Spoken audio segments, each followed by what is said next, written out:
বঙ্গ অভিভাবক পীর সাহেব চরমোনাই। বাংলার মাটি, মানুষ ও মানচিত্রের মাঝে যারা আলোকবর্তিকা হয়ে উঠেছেন তাদের অগ্রগণ্য হলেন পীর সাহেব চরমোনাই। তিনি শুধু একজন পীর নন, বরং তিনি এক আদর্শের নাম, আন্দোলনের নাম এবং মুক্তির নয়া নক্ষত্রের নাম।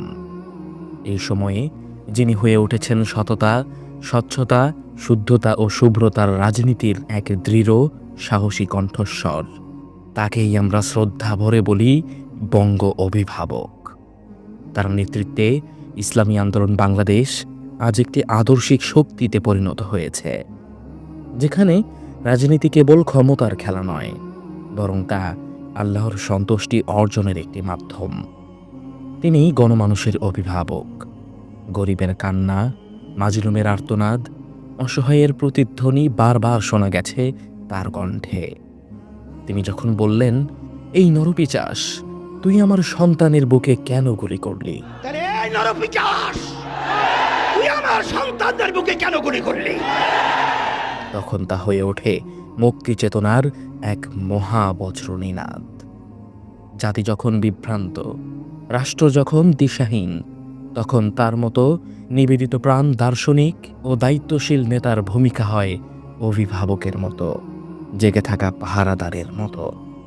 পীর সাহেব চরমোনাই সেই পাহারাদার, যিনি নিঃস্বার্থ, নির্ভীক ও নিষ্ঠাবান। তিনি আমাদের স্মরণ করিয়ে দেন, ইসলাম কেবল মসজিদের দেয়ালের মধ্যেই সীমাবদ্ধ নয়।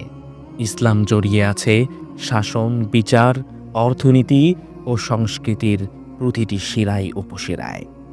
তার প্রতিটি বক্তব্য, প্রতিটি আহ্বান যেন হয়ে ওঠে নতুন প্রজন্মের হৃদয়ে বিপ্লবের শিখা। আমরা গর্বিত, তিনি আমাদের অভিভাবক। আজকের অনিশ্চিত সময়ে তিনি আমাদের জন্য আশার বাতিঘর। তিনি একজন রাজনৈতিক নেতা, কিন্তু তার চেয়ে বড় করে তিনি আমাদের নৈতিক অভিভাবক, যার আদর্শ ও কর্ম আমাদের পথ দেখায়। আমরা প্রত্যাশা করি তার নেতৃত্বে আমাদের দেশ ও জাতি আলো, ভালো ও মুক্তির পথে এগিয়ে যাবে।